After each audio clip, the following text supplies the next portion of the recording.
Commander, good to see you. You've been with C-Sec a while. Have you seen much action?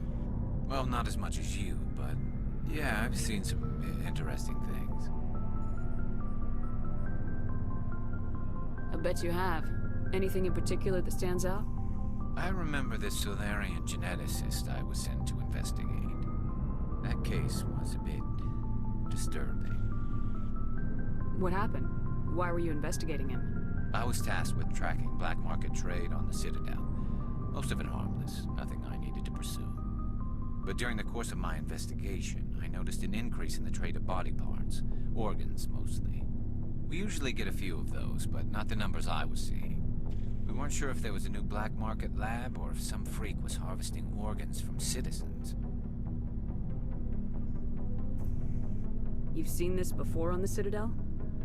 Every so often, some lab sells unwanted parts through the black market, but they're not as bad as the psychos. I remember this one L-Corps diplomat we caught in my first year on the job. He was hacking people up and selling their organs. Had the station in a bit of a panic. But this case wasn't that clear-cut. Turns out there was more going on than we first realized. So how did you figure out what was happening? First, we got a hold of a sample and ran DNA tests. The weird thing was, the match led us to a Turian who was still alive and was very convinced he'd never lost his liver. After a bit of digging, I discovered this Turian worked briefly for Dr. Salion, the geneticist. So I went to his lab hoping to find evidence of cloned organ development, but there was nothing. No Solarian hearts, no Turian livers, not one Krogan testicle. You're kidding, right? Why would anyone want Krogan testicles? Some Krogan believe that testicle transplants can increase their virility, counteract the effects of the genophage. It doesn't work, but that doesn't stop them from buying. They'll pay up to 10,000 credits each. That's 40,000 for a full set. Somebody's making a killing out there. What'd you do about the geneticist? I brought in some of his employees for interrogation, to see if I could get them to talk. While I was interviewing one of them, I came across something suspicious. You mean threatening? Was that really necessary? Maybe, maybe not. Either way, it paid off. One of my detainees started bleeding profusely during the interview. We offered to patch him up, and he got frantic, freaked out. I ordered a full exam to find out what was going on. Our medics found incisions all over his body, some of them fresh. That was our big break. These people weren't just Dr. Salion's employees. They were test tubes. Walking, living test tubes. He was growing parts inside these people? Exactly. He cloned their organs right inside their own bodies. Then he harvested them and sold them off. Most of the victims were poor. He'd pay them each a small percentage of the sales, but only if the organs were good. Sometimes an organ wouldn't grow properly, so he'd just leave it in them. Most of them were a mess, but only on the inside, hidden so nobody could see it. I hope he got what he deserved. That's the worst part. We never caught him. Why not? What the hell happened? He ran, blew his lab, grabbed some of his employees, and headed for the nearest space dock. By the time I found out, his ship was already leaving. He threatened to kill his hostages if we tried to stop him. But you went after him anyway, right? I ordered Citadel Defense to shoot him down, but C-Sec headquarters countermanded my order. They were worried about the hostages, worried about civilian casualties if the ship was destroyed so close to the Citadel. I told them those hostages were dead anyway. We just used them to make more organs, but they wouldn't listen. Well, you can't get them all. No, but letting him get away like that? All they had to do was disable that ship, stop him from running. Maybe the hostages die, maybe they don't, but at least we stopped the bastard responsible for it all. A few casualties is a small price to pay to stop someone like that. Yeah, exactly. I mean, those hostages might be wishing they'd died by now anyway. Just wish I could have stopped him. That's all. Do you have any idea what happened to Dr. Salion? I sent out feelers from time to time, hoping to find something. A thought I'd found him a while back. He changed ships and changed his name to Dr. Hart, his idea of a joke, I guess. I told the military, but they weren't convinced it was him. I got the transponder frequency for his new ship, but I just can't get anyone to check it out. I'll check out the coordinates when I get a chance. I was hoping you'd say that. But Commander, take me with you when you go. If it's Leon, I want to be there when you find him. What do you want, Shepard? Why did you become a mercenary? Lots of reasons. Such as? Such as, I needed to get out of our system. I needed to eat. I needed to survive. Why not stay and help your people? I tried to help. That's why I had to leave. What happened? I was betrayed. I was head of a small tribe. We were trying to restore order after the war, but the other tribes were against us. They followed Jared, one of the few warlords who survived the war with the Turians. But he was old, and so were his ideas. He wanted to continue the war. He wanted us to fight. Turians, Solarians, each other. It didn't matter who, as long as we were fighting. What did you want? I just wanted Jared to shut up, to stop his ranting. I wanted him to stop leading the tribes astray. But he couldn't understand how much things had changed. We didn't have the numbers to go to war. Even if we did, the genophage made sure we couldn't replenish our numbers fast enough.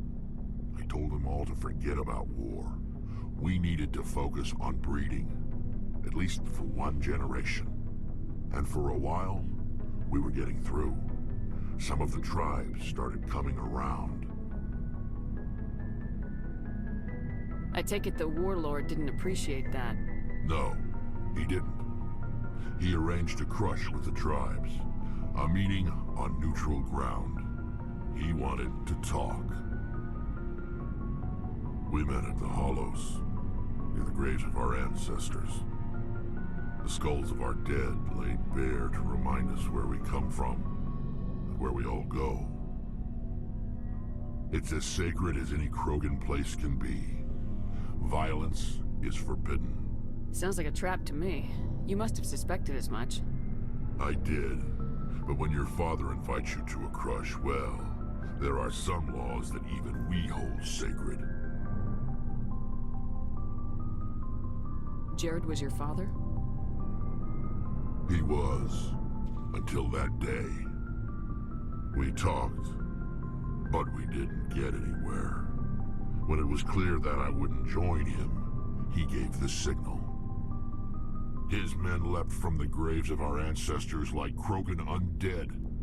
The few that were loyal to me died quickly. I escaped with my life, but not before I sank my dagger deep into my father's chest.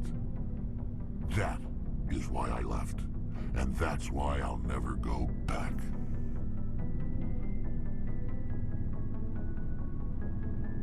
You must have family other than your father. Don't you miss them? You trying to make me cry, Shepard? I've got some unfinished business with my family, but that's all. What kind of business? Before I left, I made an oath to my father's father. I swore to recover my family's battle armor. It was taken from him after the uprising. What's so important about this armor? It's a relic. Useless, really. But it was worn by 5 generations of my family before the war. It's rightfully mine. Originally, it was taken by the Turian military. We weren't allowed armor or weapons after the war. Now, it's in the hands of Ton Actus, a Turian scum who collects relics from the war. He's made millions selling Krogan artifacts that were stolen from my people. He's got several bases where he stores his goods, all fortified and guarded. I just don't know which base has my family's armor. Just tell me where to start looking. I'll upload the data to your nav system. But Commander, I want to be there when you find him. So long, Rex. Shepard. Commander? What's your opinion of the last mission? A little spooky how you handle that Jiang guy. Didn't figure you'd know how to speak corporate. All you need to do is show them how getting what you want gets them what they want. You make it sound easy. Frankly, I just wanted to put a few rounds in him and leave. Do you have a few minutes to talk? One-on-one? Sure. I was just watching some mail from home. Oh, before I go, we saw Kaidan in a news vid about the Normandy. He's cute. Later, sis. Let's pretend this never happened.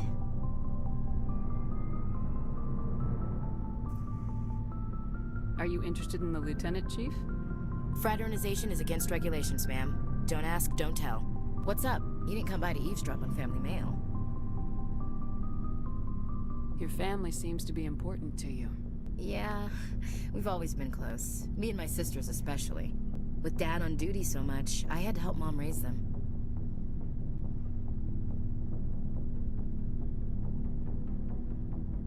Where did you grow up? All over. Same as you, I expect. We transferred a half a dozen times before I finished grade school. You go where personnel command sends you, right? I guess that's why I'm so tight with my sisters. We'd have to leave all our friends every 2 or 3 years. You have more than one sister? Sounds like a big family. Yeah, I'm the oldest, then Abby, then Lynn. Sarah's the youngest. She's still in high school. With 4 girls, Dad used to say he felt more outnumbered at home than on maneuvers. What about your mother? You haven't mentioned her. You must know what military wives are like. Strong because they have to be, able to raise kids while Dad's away on a 6-month cruise. She has a degree in planetary geology. She and Dad both wanted to see new worlds. She gave up her career to raise us, though. Did your father serve with the fleet? Yeah, took any crap posting he could get that offered space time. You know what? He worked his ass off trying to get recognized, but he never made it above serviceman 3rd class. He was real proud when I met Chief. First thing he did was salute. I was an only child, but I get the idea. At least one of my parents was always on duty. Yeah, military families, eh? With schedules like that, it's a wonder we ever have kids anymore. Sounds like a story. Things Feel were like sharing? tense between Sarah and me for a while. Sarah got herself a boyfriend who wanted to go faster than she did, Mike. I didn't think he was a bad kid, just pushy. Lynn would send me these worried vid mails, and I'd tell her to relax. Where were you when this was going on? I was on active duty. Sarah's graduating high school this year. This was only a couple of years back. They were on Amaterasu. At the time, I was assigned to Chernobog. Same cluster, but a dozen Hellwire away. Close enough to talk regularly, too far to make it back in an emergency. I couldn't afford a fast packet flight.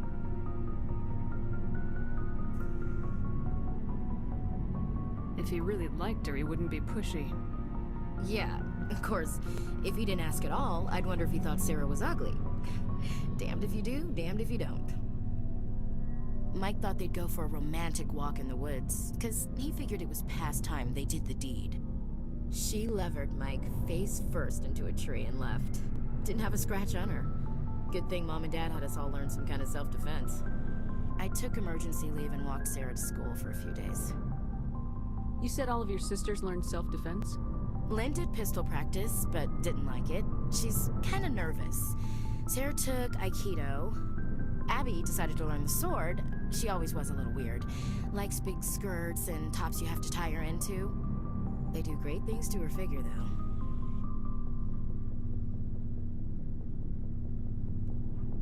So, what did you learn? One of Dad's friends taught me Marine hand to hand.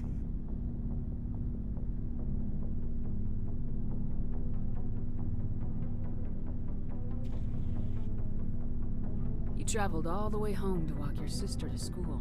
It was only a dozen light years, like a day's cruise. It's not like I was going to Earth or something. My last day out, Mike was waiting for us.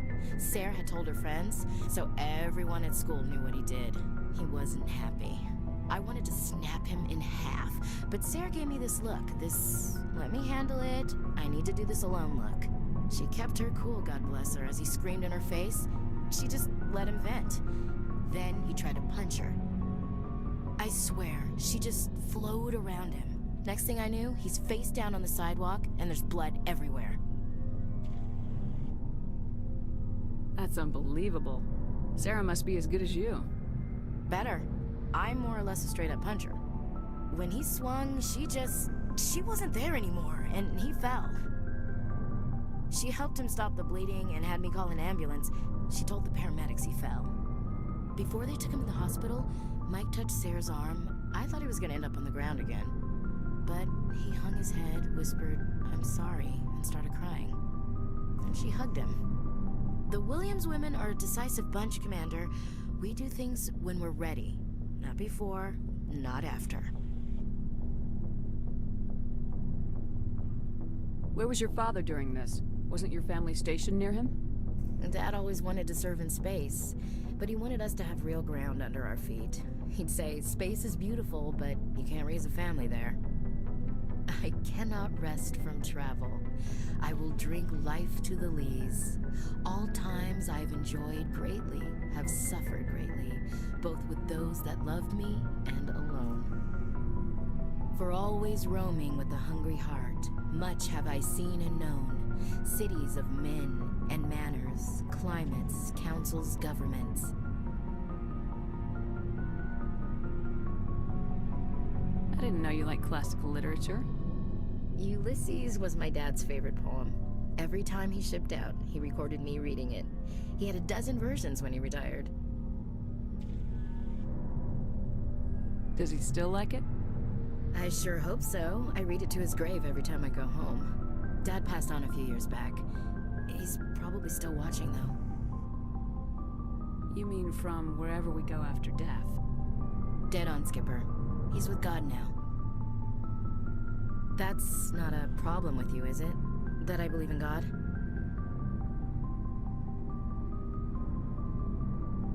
You know that old saw, there's never an atheist in a foxhole? I've been in a lot of foxholes.